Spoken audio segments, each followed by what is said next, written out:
Kursus pelatihan tempur intensif untuk personel militer yang telah menandatangani kontrak pertama untuk dinas militer di jajaran Angkatan Bersenjata Federasi Rusia berlanjut di tempat pelatihan.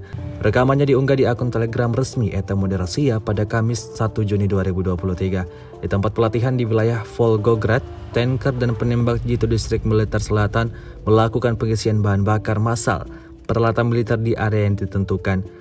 Setelah berbaris ke area tugas, spesialis MTO menyebarkan titik pengisian bahan bakar dan membawa peralatan khusus ke posisi kerja untuk siap mengeluarkan bahan bakar.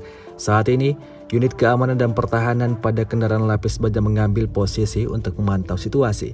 Seperti yang terlihat dalam rekaman, hingga video ini beredar beragam komentar dituliskan warganet.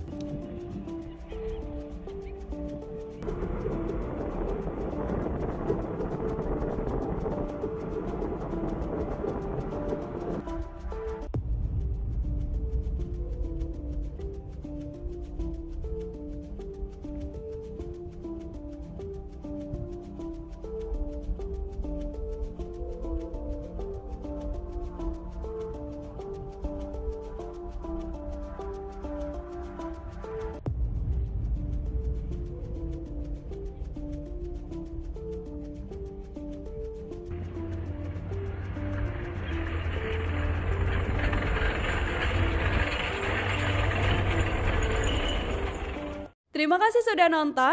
Jangan lupa like, subscribe, dan share ya.